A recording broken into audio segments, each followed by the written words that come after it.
Amazon, Google, and Meta are investing heavily in nuclear energy as part of their strategy to achieve net zero carbon emissions by 2050.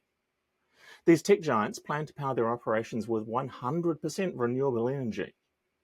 Nuclear energy will play a key role in meeting this ambitious sustainability goal. Alongside nuclear, they're exploring additional technologies that can, such as carbon capture, to reduce their environmental impact and address the urgency of climate change and the not particularly great reputation that large data centers have for being good for the environment. Stephen, is your data center good for the environment? Nobody's data center is good for the environment. Next question. No, it's true, and this honestly, this whole initiative, this whole story is frankly laughable. Does anyone really think that Amazon, Alphabet, and Meta have any idea what the data center is going to look like in 2050? Do you have any idea what the data center is going to look like? I mean, we just talked about quantum a minute ago. We've talked about AI. We've got GTC running right now.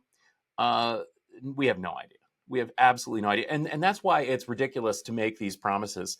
I guess if you want to be cynical, you could say they've pushed it out past the current Washington, D.C. administration.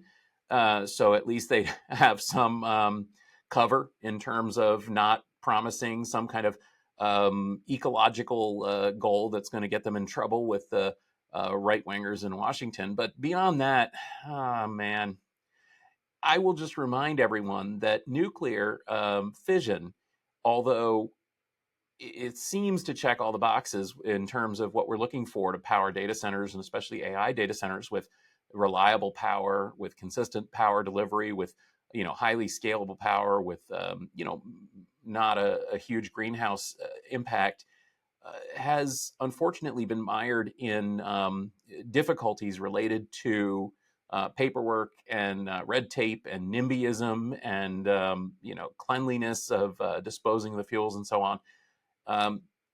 Which means that, unfortunately, large-scale nuclear fission plants like we've got deployed all around the world just aren't being built. And the ones that are built are not delivering the cheap and clean power that you would think they are. It's the cheap part that's the problem.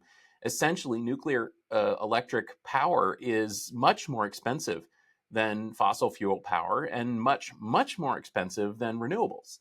Now, renewables aren't as reliable and consistent as fossil fuel, but the fact that they're 4 times cheaper already than nuclear means that in terms of, kind of what you actually pay when you go to get it, it makes it much less likely that we're going to invest in a lot of fission going forward.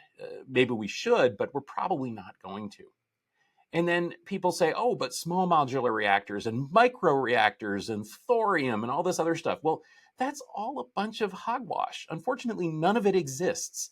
Small modular reactors are an idea that exists in a lab, and they have started to build a couple of prototypes.